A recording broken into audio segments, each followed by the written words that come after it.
السماء جلالا فأزيد أسراب الغيوم جمالا. الحمد لله والصلاة والسلام على رسول الله وعلى آله وأصحابه أجمعين. د حرف معنا او ټول حروف سودي. بل سوال مطرح شوی دی. د حرف لغوي معنا ده طرف او غاړه. حرف نه خپل حرف. طرف خو پیژنې سنډه غاړه. صحیح شو؟ دې ته دا د حرف خپل لغوي معنا ده. او په اصطلاح کې د حرف تعریف دا ده: صوت يعتمد على مخرج محقق او مقدر. حرف یو آواز ده. حرف چه ده؟ آواز ده. يعتمد على مخرج محقق او مقدر. چې هغه اصاریږي ودریږي، یا په محقق باندې ودریږي یا په مقدر باندې. یعنی د مخارج اقسام دلته راغله، محقق او مقدر. دا داسې یو آواز ده چې ته درک کولی شي، ته معلومولی شي دا ودریږي، دا اصاریږي چیرته؟ یا په محقق کې او یا په مقدر کې. او ټول حروف 9 دي. د حرف معنا او حروف له سودي. حروف ټول سودي 9 دي. حروف هجا د عربي حروف هم دغه 9 دي چې الف نه شروع ده او تر یا پورې. هم دغه 9 شروع دي چې دې ته حروف هجا وایي او حروف تهجی ورته هم وایي. هم د دې حروف نه قرآن کریم مرکب او قرآن کریم سره جوړ شوی ده. د مخارجو اقسام لکه څنګه چې د حرف په تعریف کې وله چې د حرف یو آواز چې یا محقق باندې ودرېږي یا په مقدر باندې. همدې نه معلومیږي چې د مخارجو اقسام څو دي؟ 2. مخارجو اقسام څو دي؟ 2. یو ته ویل کېږي محقق او بل ته ویل کېږي مقدر. اوس محقق او مقدر دواړه باید بیل بیل وپېژندل شي چې کوم محقق دي او کوم مقدر دي. د محقق مخارج تعریف بیان شوی دی: هو جزء معین من اجزاء الحلق او اللسان او الشفه. دا د حرف تعریف، د محقق د مخرج تعریف چې په عربي کې ذکر شي، دا په عربي کې زده کوي. دا هم پکارېږي. ښه عربي کې زده کوي او د ذخیرې په بوجۍ کې واچوي، چېرته هم پکارېږي انشاءالله. بیا هو جزء معین. دا محقق مخارج یعنی هغه مخارج دي چې هغې ته ویلی کېږي چې جزء معین ولري. جزء معین ولري من اجزاء الحلق او اللسان او الشفه. لکه د حلق او د لسان او د شفت د اجزاونه یو جز ته چې جزء معین ویلی کېږي. لکه ما مخکې مثال وویلی چې میم یا حمزه ادا کېږي د حلق نه. ټول حلق نه؟ نه، جز اجزاء الحلق. د حلق دی یو جز نه ادا کېږي. هغه د حلق هغه جز چې ده دا جز معین ده، هغه بل ته نوم لري. لکه موږ وایو اقصای حلق، ادنای حلق، وسط حلق. دا هر یو چې د حلق او ادنای حلق دا یو جز معین ده، وسط حلق بل جز معین ده، او ادنای حلق او اقصای حلق دا هر یو ځانته اجزا دي، دا جز معین دي. یعنی موږ ویلی شو چې حلق د مخارجو په لحاظ سره په څو جزونو تقسیم شوی؟ 3 باندې: ادنای حلق، اقصای حلق او وسط حلق. یا لسان ده، ژبه ده، دا په 10 اجزاو تقسیم شوی. برخې او جزء معین زمانہ کوم کنه برخه کوم همدغه جز برخه ته وایي، کنه حصې ته وایي. صحیح شو؟ اوس ژبه په څو برخو باندې ویشل شوی؟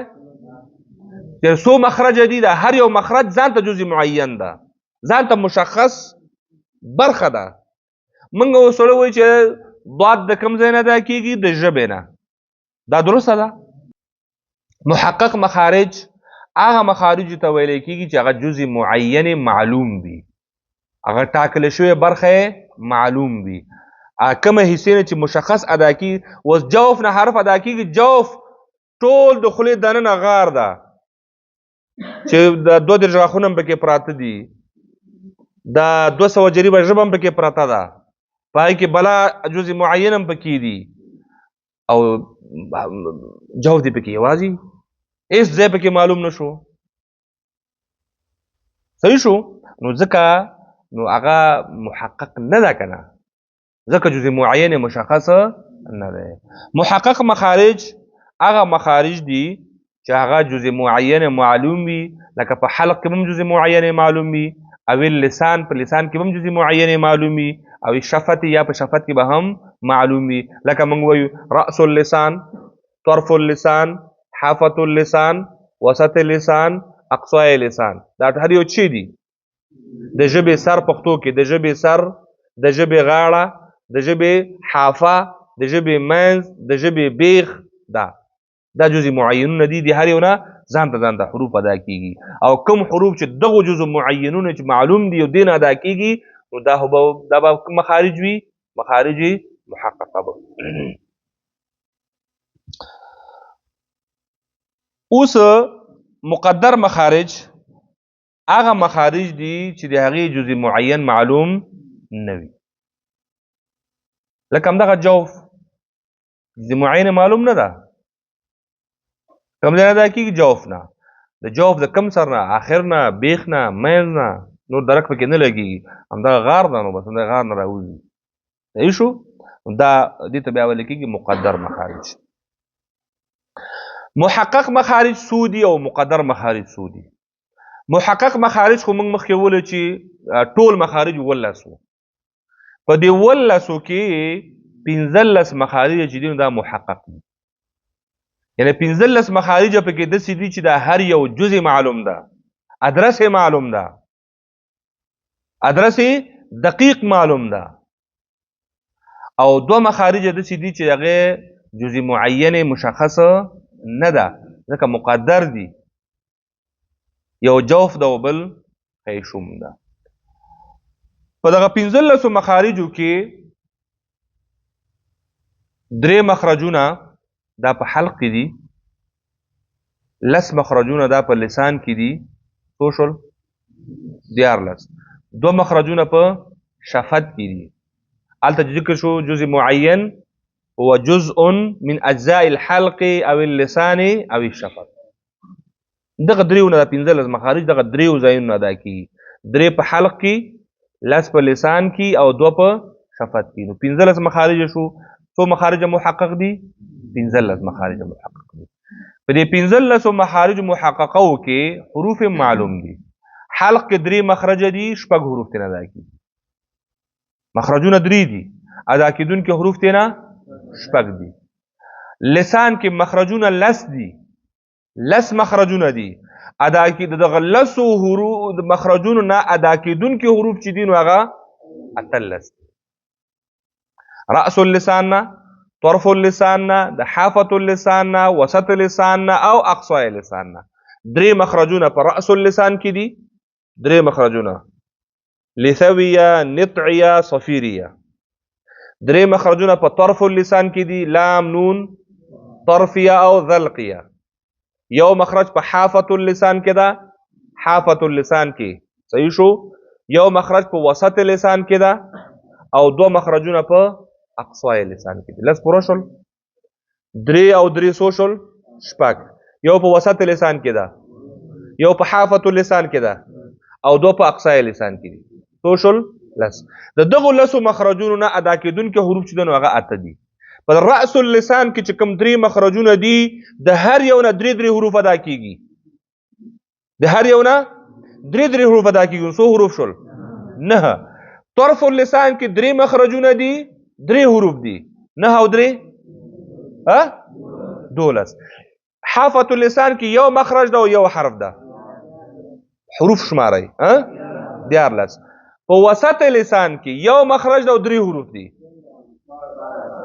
14 او په اقصای لسان کې 2 مخرجونه دي 2 حروف دي 18 صحیح شو مخارج هم پوره شول او حروف هم لس مخرجونه او د لس مخرجونه ادا کیدونکي حروف اتلس.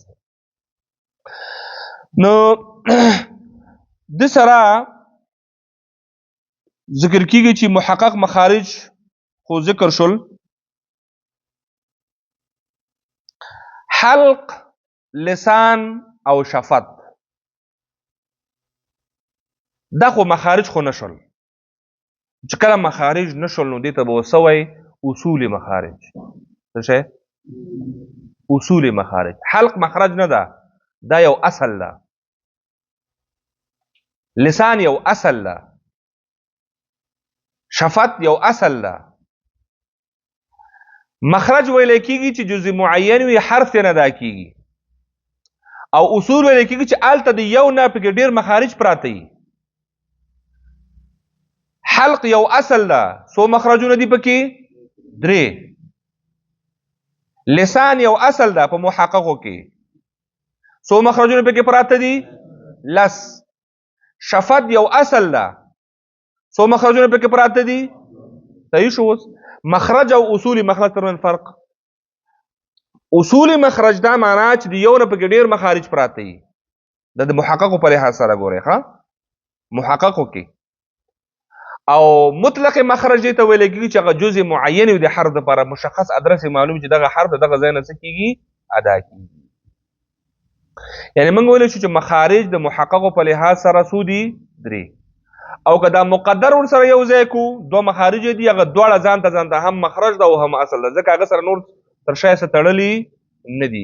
نو په کل کې بیا 5 اصول راځي، 5 اصل راځي: حلق، لسان، شفات، جوف او خیشوم.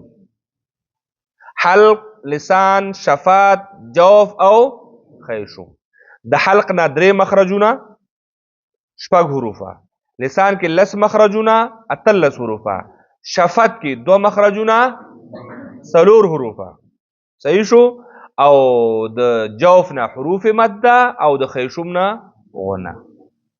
په دې کې به دا 2 مخرجونه چې دي دا د مقدر مربوط دي، 2 اصله، او 3 اصله 15 مخارج دا د محقق مربوط دي. بس ده. ها؟ وصلى الله تعالى على خير خلقه محمد وآله وأصحابه أجمعين.